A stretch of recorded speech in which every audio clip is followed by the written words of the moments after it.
मित्रों, आज मैं आप लोगों को proof of facts in issue की चर्चा में करने जा रहा हूँ। तो proof of facts in issue जो है वह है क्या?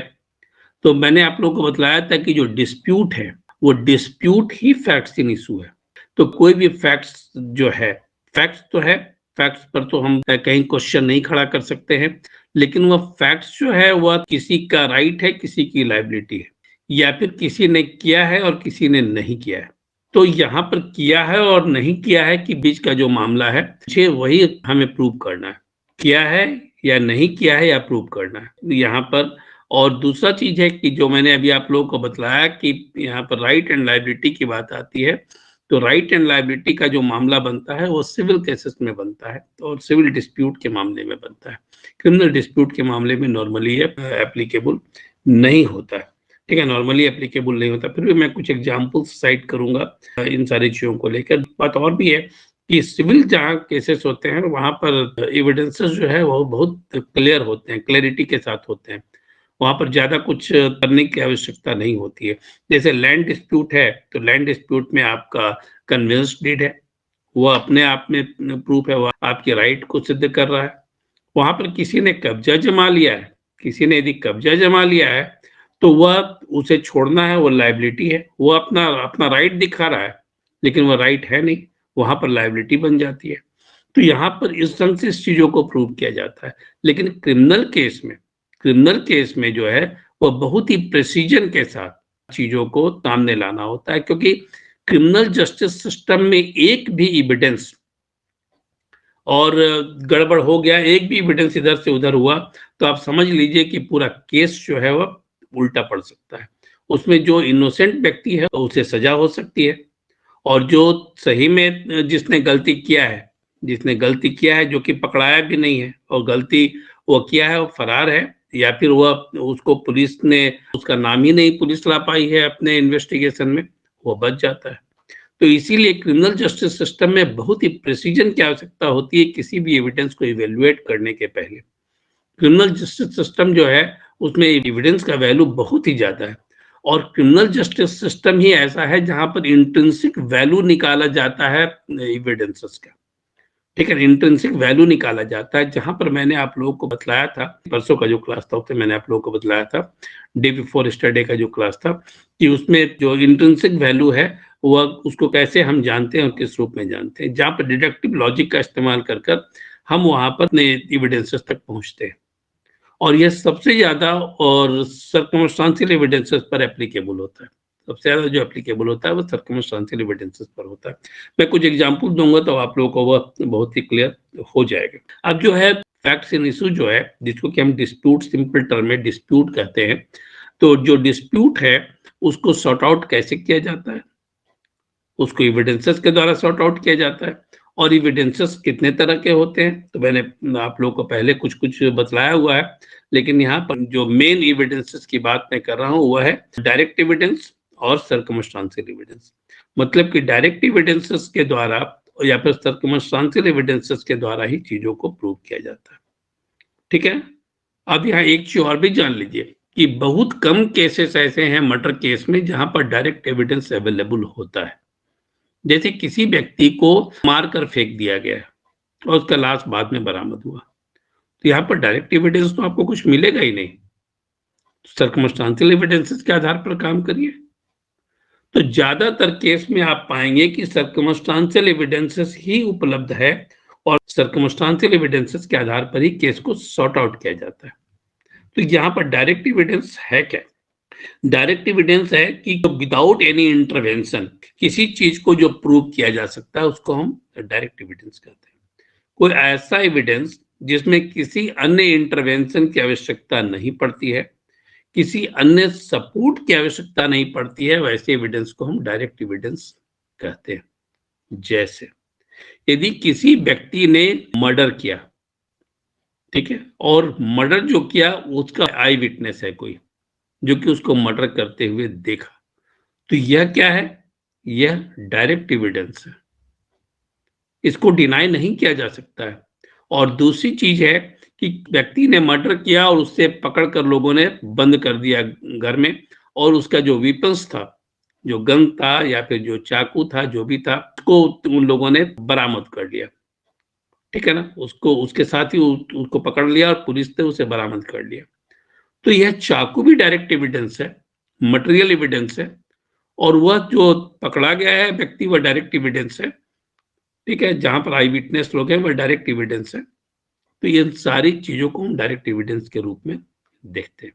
जैसे रेप का केस है, रेप के केस में कोई व्यक्ति के द्वारा विटनेस नहीं किया जाता है नॉर्मली, ठीक है? यहाँ पर सर्कमस्टांशियल एविडेंसेस ही प्रिवेल करते हैं, लेकिन यहाँ पे डायरेक्ट एविडेंस है। वो क्या है? Medical report. मेडिकल रिपोर्ट में यदि लड़के का सीमेन मैच कर जाता है, जो रेप किया गया है लड़की के साथ वहाँ मैच कर जाता है, तो वह मेडिकल रिपोर्ट को डायरेक्ट एविडेंस माना जाता है, ठीक है ना? या फिर उस विक्टिम के शरीर पर कोई स्क्रैचेज आ गए हैं और जो जो स्क्रैचेज आए हैं उसमें कुछ मान लीजिए नाखून वगैरह कुछ टूट कर रह गया है या फिर कुछ ब्लड रह गए हैं, और वह जो रिपोर्ट आता है फॉरेंसिक रिपोर्ट जो आएगी और फॉरेंसिक रिपोर्ट में प्रूफ हो जाता है कि वही एक्यूज का है, तो ऐसी स्थिति में वह डायरेक्ट एविडेंस है। यदि वह जो रेप विक्टिम है वह प्रेग्नेंट हो जाती है तो वहाँ डीएनए टेस्ट होता है, तो वह बच्चा जो किसका है वह यदि पता चल जाता है तो यह डायरेक्ट एविडेंस है।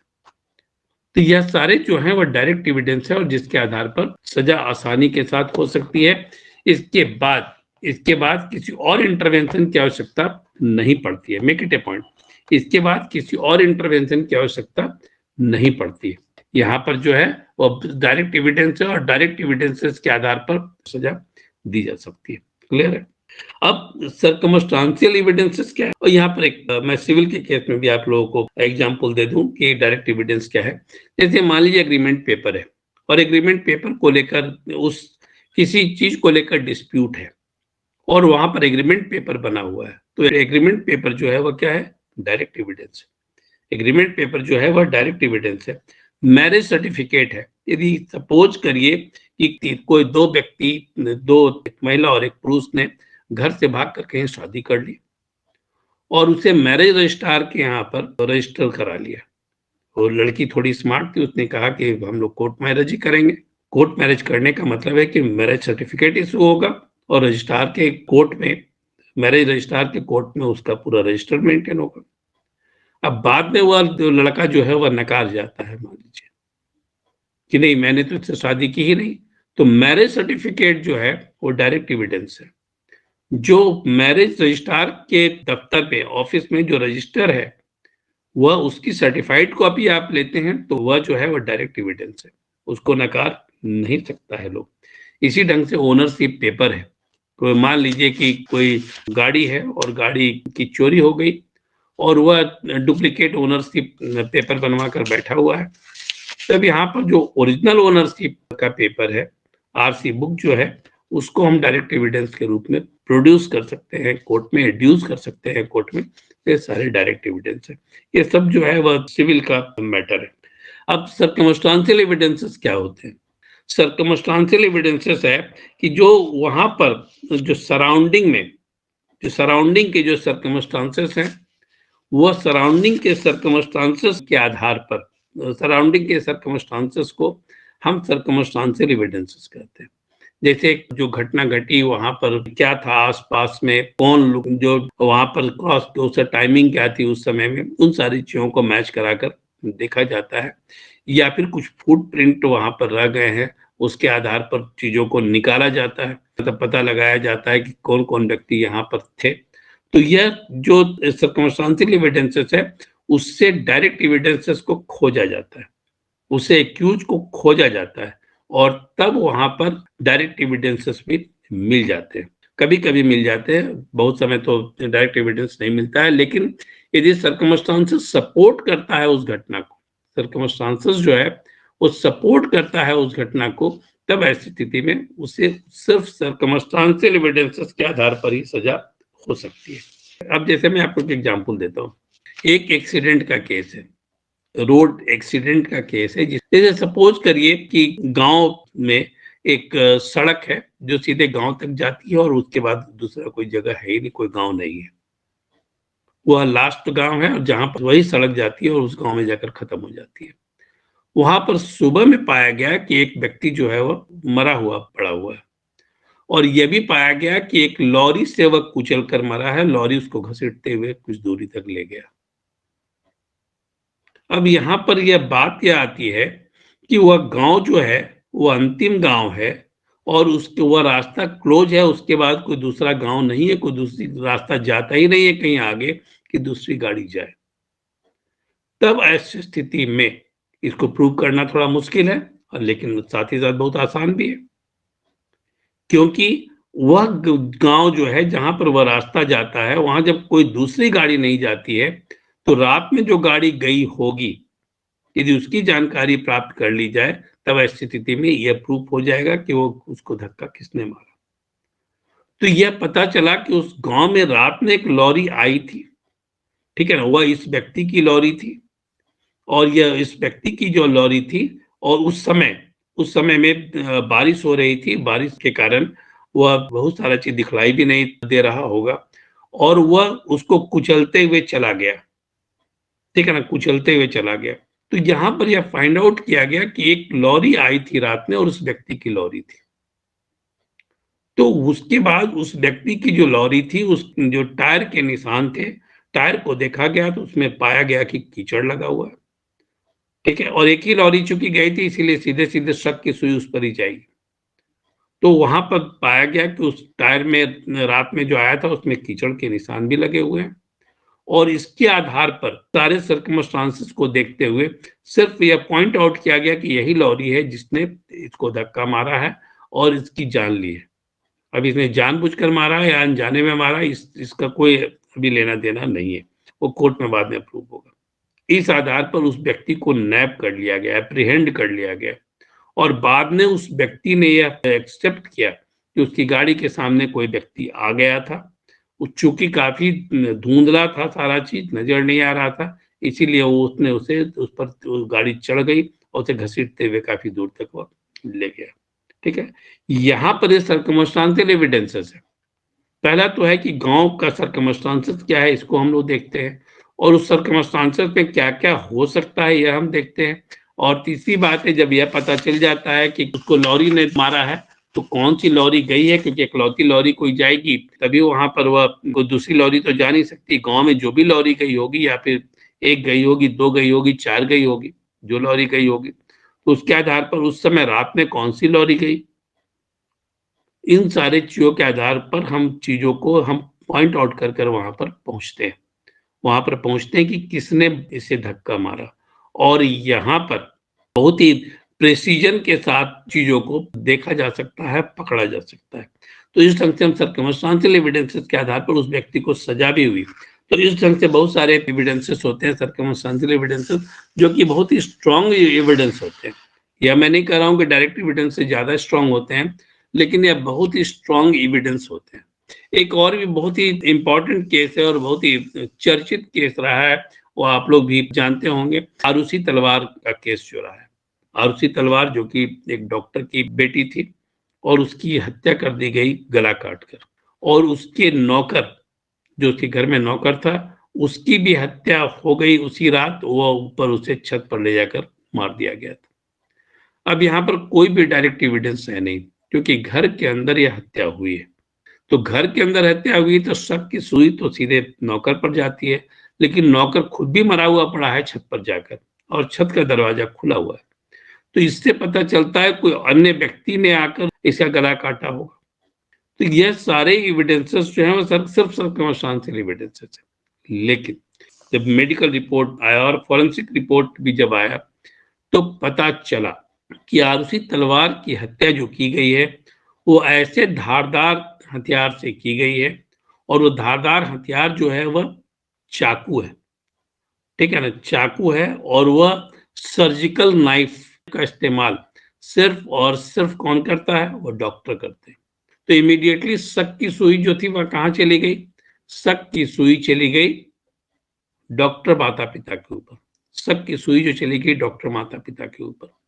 अब सर्कमस्टांशियल एविडेंसेस के आधार पर उसके माता पिता को काफी लंबे समय के बाद माता पिता दोनों को गिरफ्तार कर लिया गया, और इस सर्कमस्टांशियल एविडेंसेस के आधार पर चूंकि नौकर की भी हत्या हो चुकी थी तो यह जो मेडिकल रिपोर्ट और भी आया, उसमें यह आया कि आरुषि तलवार जो थी वह हैबिचुअल सेक्सुअल प्रैक्टिस की हैबिचुअल थी वह। तो यह माना गया कि नौकर के साथ उसके संबंध रहे होंगे, और नौकर के साथ चूंकि उनके संबंध रहे होंगे, तो जो माता पिता ने यदि उसे देख लिया होगा ऐसी स्थिति में, तो उन्होंने अपने बेटी की तो हत्या कर दी और साथ ही साथ नौकर की भी हत्या कर दी, और दरवाजे को, ऊपर छत का दरवाजा खुला छोड़ दिया, जिससे कि यह पता चले कि कोई अन्य व्यक्ति ने आकर इसकी हत्या कर दी है, और दोनों की हत्या कर दी है। लेकिन चूंकि जो नाइफ इस्तेमाल हुआ था, तो वह सर्जिकल नाइफ इस्तेमाल हुआ था, इसके आधार पर शक की सुई जो थी वह माता पिता पर गई, और माता पिता के ऊपर जाने के बाद उन्हें गिरफ्तार कर लिया गया। लोअर कोर्ट से उन्हें सजा भी हुई, लेकिन बाद में जाकर सुपीरियर कोर्ट में जाकर वह रिहा हो गए, क्योंकि ये बहुत स्ट्रॉन्ग सर्कमस्टांशियल एविडेंसेस नहीं था। क्योंकि यह सिर्फ कहना कि सर्जिकल नाइफ से काटा गया और डॉक्टर इस्तेमाल कर सकता है, ये कोई जरूरी नहीं है। ठीक है ना, सर्जिकल नाइफ का इस्तेमाल सिर्फ डॉक्टर ही कर सकता है, ये कोई जरूरी नहीं है।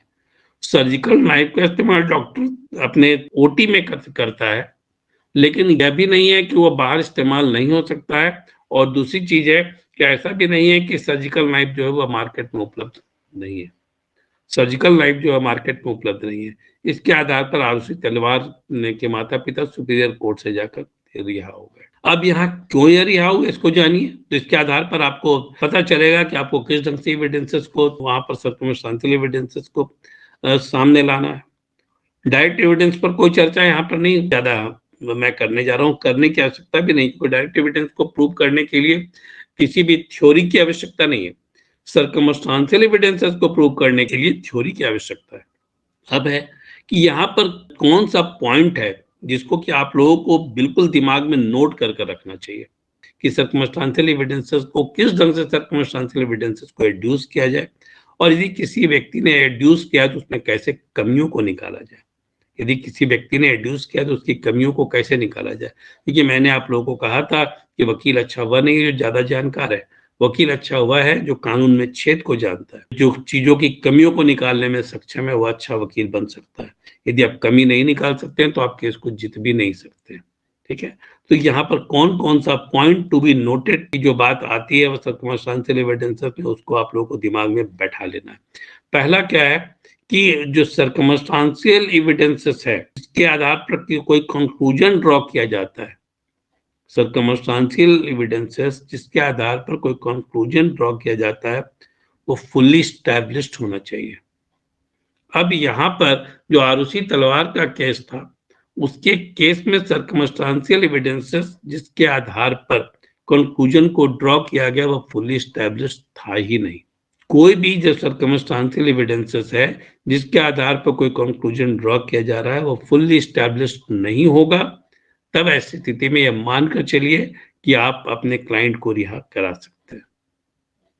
यदि प्रोजिक्यूशन, क्योंकि आप लोग सभी नए लॉयर हैं तो आप स्टेट लॉयर, तो प्रोजिक्यूशन तो आप अभी हो नहीं सकते। यदि एपीपी एग्जामिनेशन देकर एपीपी बन जाइए तो फिर प्रोजिक्यूशन लॉयर आप होइएगा, लेकिन अभी जब तक आप नहीं तब तक डिफेंस लॉयर है।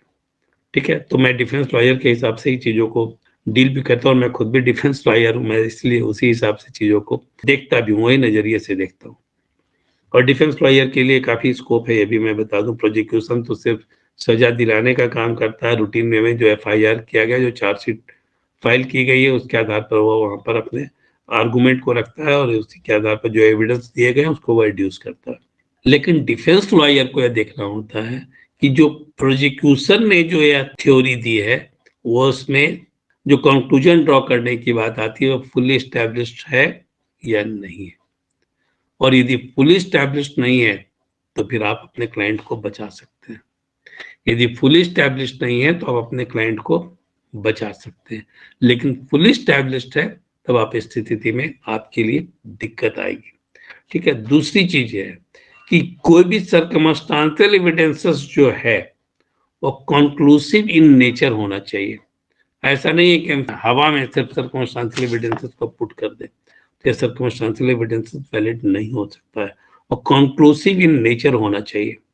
अब यहीं पर बात आती है किस चीज की, यहाँ पर इंट्रिंसिक वैल्यू की बात आती है, यहाँ पर कल आउट करने की बात आती है, मतलब कि चुन कर अलग करने की बात आती है।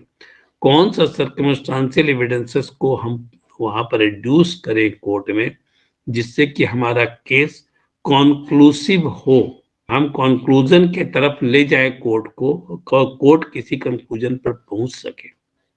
तो यहाँ पर हम चुन कर वैसे एविडेंसेस को सामने लाते हैं, सर्कमस्टांशियल एविडेंसेस को सामने लाते हैं। सर्कमस्टांशियल एविडेंसेस एक ऐसा एविडेंस है जो कि बहुत डाइसी है, उसमें कोई भी थोड़ी सी भी कमी आपके केस को खराब कर सकती है, आपको हरा सकती है, लेकिन उसमें मजबूती आपके केस को जिता सकती है।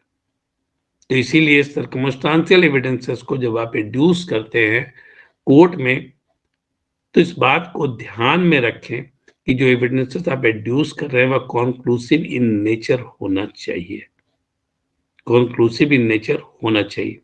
पुलिस भी जब सर्कमस्टांशियल एविडेंसेस को कलेक्ट करती है तो वह कॉन्क्लूसिव इन नेचर जो होता है वैसे एविडेंसेस को ही कोर्ट में प्रोड्यूस करने की कोशिश करती है, और वह यदि वैसे एविडेंसेस को प्रोड्यूस कर दी तब ऐसी स्थिति में सजा तो निश्चित है। लेकिन वह यदि नहीं कर पाई और उसके कॉन्ट्राडिक्शन में, उसके काट में आपके पास उससे तगड़ा सर्कमस्टांशियल एविडेंसेस है, तब ऐसी स्थिति में वो कॉन्क्लूसिव इन नेचर जो एविडेंस नजर आ रहा था उसका कॉन्क्लूसिवनेस खत्म हो जाएगा, और आपने जो एविडेंसेस को दिया है या फिर आपने जो उसको काटा है वह वही कॉन्क्लूसिव हो जाएगा और आप केस को जीत सकते। आरुषि तलवार के केस में सुप्रीम कोर्ट में जाकर यही हुआ, वह कॉन्क्लूसिव नहीं पाया गया वह एविडेंस, जिसके आधार पर रिहा कर दिया गया। तीसरा क्या है, यहाँ पर जितना भी फैक्ट्स है वह जो कि स्टैब्लिश किया गया वह बिल्कुल कंसिस्टेंट होना चाहिए, consistent with the hypothesis of the guilt होना चाहिए। फैक्ट्स जो है और जो क्राइम किया गया है, और उसमें हम जब सर्कमस्टांशियल एविडेंसेस की बात करते हैं तो यहाँ पर क्या है, हम हाइपोथेसिस की बात करते हैं। सर्कमस्टांशियल एविडेंसेस तो रियल नहीं है, ये मटेरियल एविडेंस तो नहीं है, या टेंजिबल तो नहीं है। टेंजिबल एविडेंस तो फिर डायरेक्ट एविडेंस है, तो इनटेंजिबल है। तो इनटेंजिबल है तो यहाँ पर क्या होगा, इनटेंजिबल है तो वो हाइपोथेटिकल है, ठीक है ना, हाइपोथेटिकल है। जैसे मैं आपको इनटेंजिबल और टेंजिबल का एग्जांपल देता हूँ। आप जो मोबाइल फोन इस्तेमाल कर रहे हैं, तो जो गजेट है, मोबाइल जो है आपके पास, वह टेंजिबल एसेट है, ठीक है। लेकिन वह मोबाइल जिससे चल रहा है, जिससे वाईफाई चल रहा है, जिससे 4G 3G चल रहा है, वह स्पेक्ट्रम है जो हमको नजर नहीं आता है, वो इनटेंजिबल एसेट है, ठीक है ना, वही इंटेंजिबल एसेट है जो कि हमको नजर नहीं आता है। तो सर्कमस्टांशियल एविडेंसेस हमको नजर नहीं आ रहा है, सर्कमस्टांशियल एविडेंसेस जो है वो हमको नजर नहीं आ रहा है, तो यह क्या हुआ, ये इंटेंजिबल है। तो टेंजिबल को तो हम बहुत आसानी के साथ प्रूव कर देते हैं, लेकिन जो इंटेंजिबल है वो सर्कमस्टांशियल एविडेंसेस के रूप में सामने आता है, वो हाइपोथेटिकल है। तो हाइपोथेटिकल जो है वो हाइपोथेसिस जो घटना घटी है उसके साथ मैच करना चाहिए। जो फैक्ट्स है और फैक्ट्स इन इशू जो है उसके बहुत निकट होना चाहिए, तभी वो हाइपोथेसिस जो है वो फ्रूटफुल होता है, और तभी वो हाइपोथेसिस जो है कॉन्क्लूसिव होता है। अदरवाइज यहाँ सर्कमस्टांशियल एविडेंसेस तो सारे हाइपोथेटिकल है, हवा में बातें हो रही है। तो यहाँ जो बातें हो रही है उसको प्रूव करने के लिए हमको जो हाइपोथेसिस है वो फैक्ट्स के बिल्कुल नजदीक होना चाहिए, और फैक्ट्स एंड इशू को प्रूव करता हुआ होना चाहिए, अदरवाइज इसको प्रूव करना मुश्किल हो जाता है। या आप मानकर चलिए कि यहाँ पर हाइपोथेटिकल थ्योरी हमने डेवलप की है और अब उसको हमको रियल में कन्वर्ट करना है, ठीक है ना। सर्कमस्टांशियल एविडेंसेस के रूप में सिर्फ इतना ही जान लीजिए कि हमने हाइपोथेसिस को क्रिएट किया है और उसको हम रियल में कन्वर्ट करना है। हमने क्रिएट किया है और उसको कन्वर्ट करना है रियल में। और रियल में कन्वर्ट कब हो सकता है, वह ये तभी कन्वर्ट हो सकता है रियल में जब हम उस पूरे फैक्ट्स के नजदीक चले जाएं। जब फैक्ट्स के नजदीक चले जाएंगे और फैक्ट्स को प्रूव करने की स्थिति में आ जाएंगे तो ऑटोमेटिकली ये क्या होगा, ये रियल में कन्वर्ट हो जाएगा, ठीक है ना, ये रियल में क्या होगा, कन्वर्ट हो जाएगा। दूसरी चीज एक बात और भी ध्यान में रखिए, सर्कमस्टांशियल एविडेंसेस को सिर्फ मोरल ग्राउंड पर सर्कमस्टांशियल एविडेंसेस मत बनाइए। मोरल ग्राउंड का क्रिमिनल जस्टिस सिस्टम में कोई रोल नहीं है। मोरल जो हाइपोथेसिस है उसका कोई भी आधार क्रिमिनल जस्टिस सिस्टम में नहीं है। ठीक है, इस बात को आप ध्यान में रखिए और तभी आप किसी केस में आगे बढ़ सकते हैं। और उस पर बहुत ही अच्छा एक सुप्रीम कोर्ट का जजमेंट भी है, state of UP versus Ravindra Prakash Mittal, AIR 1992, supreme court cases 2045 page number और 2050 पेज नंबर। यहाँ पर इन सारी थ्योरी को जिसकी मैं बात कर रहा हूँ, इस सारी थ्योरी को स्टैब्लिश किया गया है।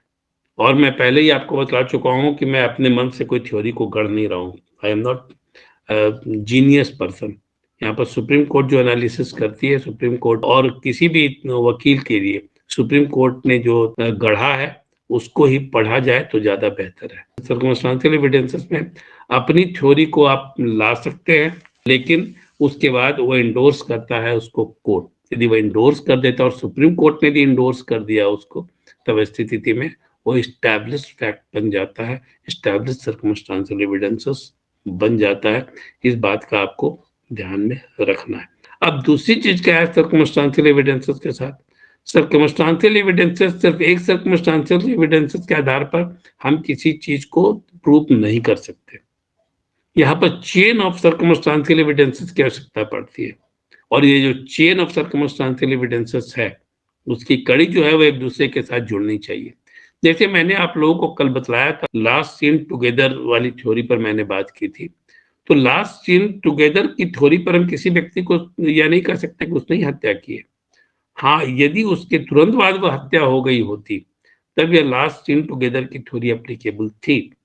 लेकिन यदि 7 दिनों तक वह व्यक्ति गायब है उसके बाद हत्या हुई है, तब यहाँ पर लास्ट सीन टुगेदर की थ्योरी एप्लीकेबल नहीं हो सकती है। यह मैंने कल भी आप लोगों को बतलाया था। और दूसरी बात जो है कि मैंने जो अभी पहले वाले पॉइंट में कहा कि जो हाइपोथेसिस आपकी है वह जो गिल्ट है, जो क्राइम है, उसको पूरी तरह से एस्टैब्लिश करना चाहिए, तभी आपके हाइपोथेसिस की थ्योरी जो है वह काम आएगी, अदरवाइज काम नहीं आएगी। अब दूसरी बात है स्ट्रॉन्ग सर्कमस्टांशियल एविडेंसेस की। जब हम बात करते हैं तो स्ट्रॉन्ग सर्कमस्टांशियल एविडेंसेस किसको हम कहते हैं? मैं फिर उसको एग्जांपल देता हूँ, और सुप्रीम कोर्ट का एक केस भी है, इसकी बात मैं यहाँ पर करूंगा। यहाँ पर एक घर के पानी टंकी में छत पर डेड बॉडी मिली, स्टेप मदर और स्टेप ब्रदर की। और वह डेड बॉडी जो थी वह 2 महीने तक उसमें सड़ती रही। 2 महीने के बाद जो है वह डेड बॉडी मिली। यहाँ पर क्या था कि जो व्यक्ति वह घर में रह रहा था, जो उस लेडी का सौतेला बेटा था और जिसका डेड बॉडी मिला वो सौतेला भाई था, उसने 2 महीने तक कोई मिसिंग रिपोर्ट दर्ज ही नहीं कराई, कोई FIR नहीं कराई। जब लोगों के नोटिस में आया तब लोगों ने इस बात को जब नोटिस में लिया तो पुलिस को इसकी जानकारी दी गई। तब जब इस व्यक्ति से पूछताछ किया गया, कड़ाई से पूछताछ किया गया, तब इसने स्वीकार किया कि डेड बॉडी ऊपर पानी की टंकी में पड़ी हुई है। डेड बॉडी को निकाला गया, उसकी पहचान भी हुई कि वह की स्टेप मदर और स्टेप ब्रदर है। यहाँ पर डेड बॉडी मिली, वो तो मटेरियल एविडेंस था, किसने किया यह नहीं पता था। लेकिन चूंकि उस घर में मिला और घर की पानी के टंकी में मिला हुआ, और यह व्यक्ति जो 2 महीने तक कोई मिसिंग रिपोर्ट नहीं दर्ज कराया, इसका मतलब साफ था कि इसी व्यक्ति ने हत्या की है। और इसके आधार पर इतना स्ट्रॉन्ग सर्कमस्टांशियल एविडेंस था जिसको कि कोर्ट नकार सकता ही नहीं था। उसके आधार पर इस व्यक्ति को सजा भी हो गई है। बिल्कुल 2018 में सुप्रीम कोर्ट ने इसे अफर्म कर दिया है, लोअर कोर्ट के जो जजमेंट है उसको। ये Asghar Mohammad versus state of UP का केस है, और AIR ऑल इंडिया रिपोर्टर में 2018 में रिपोर्टेड केस है। ठीक है, 2018 का reported case, supreme court cases 5264 यहाँ पर नंबर में रिपोर्ट किया गया। तो यहाँ पर बहुत ही स्ट्रॉन्ग सर्कमस्टांशियल एविडेंसेस था जिसको कि नकारा जा ही नहीं सकता था किसी भी सूरत में। यहाँ पर कोई भी अन्य एविडेंस जो है, सर्कमस्टांशियल एविडेंसेस कोई भी परिस्थिति इसको नहीं काट सकती थी। ठीक है ना, कोई भी परिस्थिति इसको नहीं काट सकती थी। तो इस ढंग से सर्कमस्टांशियल एविडेंसेस को यदि हम सामने लाते हैं तब यह हम उसे प्रूव करना मेरे लिए बहुत आसान हो जाता है। यहाँ पर डिफेंस लॉयर के लिए कोई जगह नहीं था और उसने स्वीकार भी कर लिया था अपने अपराध को, इसीलिए इसकी कोई संभावना थी ही नहीं। चूँकि अपने अपराध को स्वीकार कर लिया, उसके स्टांस पर डेड बॉडी मिली और 2 महीने तक इसने कोई मिसिंग रिपोर्ट नहीं दी थी। तो यहाँ पर ये तीनों जो एविडेंसेस थे, ये प्रूव कर रहे थे कि उस व्यक्ति ने ही मारा है। तो इसके आधार पर उसको सजा हुई, या असगर मोहम्मद जो व्यक्ति था उससे सजा हुई। ठीक है। अब एक और केस है जो कि ये केस इंडिया का नहीं है, ये केस अमेरिकन स्टेट का है, कैलिफोर्निया का एक केस है जिसकी चर्चा मैं आप लोगों के सामने करूंगा। चूंकि ये बहुत ही रिलेवेंट है और बहुत ही आप लोगों को समझाने के दृष्टिकोण से बहुत ही इंपॉर्टेंट है, इसलिए मैंने इसको पिक किया है। इसमें एक यंग गर्ल की डेड बॉडी गांव वालों को मिली, गांव की विलेज गर्ल थी, तो वहां पर एक डेड बॉडी मिली और डेड बॉडी मिलने के बाद कोई एविडेंस नहीं था, कुछ भी नहीं था, किसने मारा, कब मारा, क्या हुआ, कुछ भी नहीं पता था। वो घर से निकली रात में, सुबह उसकी डेड बॉडी मिली। बाद में पता चला कि वो लड़की जो थी वो प्रेग्नेंट थी। अब पुलिस क्लूलेस थी, यहाँ पर कुछ भी नहीं पता चल रहा था। सिर्फ एक एविडेंस उससे मिले कि वह जहां पर हत्या हुई थी वहां पर बहुत तेजी से कोई व्यक्ति जो है वह भागा। चूंकि वहां पर दलदल था तो दलदल में उसका पैर धंसा, जहां पर जूते का निशान उसका आ गया। ठीक है ना, जूते के निशान से पता चला कि उसके जूते के नीचे में 2 जो कील टाइप का चीज था वह भी लगा हुआ था। इससे पता चला। दूसरी चीज पता चली कि वह व्यक्ति काफी टॉल रहा होगा, क्योंकि लंबे लंबे डेग उसने लिए थे। क्योंकि शॉर्ट हाइट का आदमी यदि तेजी से भी चलेगा तो लंबा स्टेप नहीं ले सकता है, तो लंबे लंबे डेग इसने लिए थे। ये 2 चीजें पता चली। तीसरी चीज यह थी कि वह व्यक्ति लेफ्टी था। ठीक है ना, यह पता चला क्योंकि जो गला रेता गया था, जैसे सपोज करिए मैं लेफ्टी हूं और मैं गला रेतूंगा तो ऐसे रेतूंगा। ठीक है, यदि मैं राइट हैंडेड पर्सन हूं तो ऐसे रेतूंगा।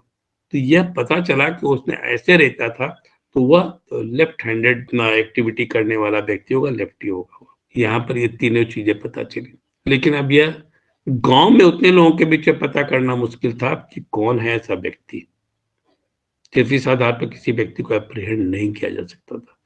तब जब डेड बॉडी को जलाने का समय आया, ठीक है ना, या फिर बरी करने का जब समय आया, डेड बॉडी को क्रेमेशन का समय आया जब उसका, तब वहां पर गांव के सारे लोगों को बुलाया गया उसके लास्ट राइट को परफॉर्म करने के लिए। पुलिस वहां पर मौजूद थी और पुलिस को यहाँ पर बहुत ही स्पष्ट तौर पर पता था कि जिस व्यक्ति ने हत्या की होगी उसकी, वो यहाँ पर आएगा ही आएगा, क्योंकि वहां पर यदि वह अलग थलग पड़ता है, नहीं आता है, तो शक की सुई उसके ऊपर जाएगी। तो वहां पर वह व्यक्ति आएगा। वहां पर जब वह व्यक्ति, सारे व्यक्ति जब आए, तो उसमें से एक व्यक्ति जो था, जो कि वह पादरी था चर्च में, वह व्यक्ति का जूते का जो फुटप्रिंट था वह उससे मैच कर रहा था। वहां पर जो 2 कील लगी हुई थी, वह कील उसके जूते में भी लगी हुई थी। जूते का साइज वही था जो वहां पर सुप्रिंट में आया हुआ था, और यह पादरी काफी लंबा था। और तीसरी बात यह थी कि वह पादरी जो था वो लेफ्टी था। इन सारी चीजों के आधार पर उस व्यक्ति को अरेस्ट किया गया। उस व्यक्ति ने इस चीज को एक्सेप्ट किया कि उसने ही हत्या की है, और वो इसलिए हत्या की कि वह पादरी है और उसके संबंध इसके साथ हो गए थे, वह प्रेग्नेंट हो गई थी, तो उसने अपनी इज्जत को बचाने के लिए उसने उसकी हत्या कर दी। तो ये सिर्फ सर्कमस्टांशियल एविडेंसेस के आधार पर एक्चुअल कल्प्रिट को पकड़ा गया। तो सर्कमस्टांशियल एविडेंसेस भी बहुत ही स्ट्रॉन्ग एविडेंसेस होते हैं और उसके आधार पर हम केस को जीत सकते हैं। ठीक है मित्रों, आज यहीं तक। Then thank you. कल नए टॉपिक के साथ आप लोगों के साथ होंगे। आप लोगों को मेरे ख्याल से क्लियर हो रहा होगा जितना कुछ मैं बताने की कोशिश कर रहा हूँ, जितने मेरी कैपेसिटी है, कैपेबिलिटी मेरी है, मैं समझता हूँ कि थोड़ा बहुत क्लियर हो रहा होगा। ऐसे यह अथाह समुद्र है, मैं उससे कुछ चीजों को निकाल कर ही आपको दे रहा हूँ, और इसमें गोता लगाइए। मैं आप लोग के अंदर एक उत्सुकता पैदा कर रहा हूँ, या मैं भी लगातार पढ़ता हूँ, मैं भी लगातार जानने की कोशिश करता हूँ। ये मत समझिए कि यह फाइनल है। ये सिर्फ और सिर्फ 1% ही होगा जितना पूरा लॉ एविडेंसेस एक्ट है। उसमें। तो आप लोग जितना ज़्यादा खुद पढ़िएगा उतने ज़्यादा आप लोगों को बेहतर समझ में आएगी। और मैं तो फिर क्लियर करने के लिए तैयार हुए ही बैठे हुए हैं। एविडेंसेस एक्ट में आप लोगों को बहुत ज़्यादा मेहनत करनी पड़ेगी। आप बुक को छोड़कर आप लोग बेयर एक्ट पर जाइए पहले और जजमेंट को पढ़िए। सिर्फ और सिर्फ जजमेंट को पढ़िए, बेयर एक्ट को पढ़िए और जजमेंट को पढ़िए, उससे ही चीज़ें क्लियर होंगी। आप किसी बुक पर जाएँगे तो उससे बहुत फ़ायदा नहीं होने जा रहा है। ठीक है, थैंक यू वेरी मच।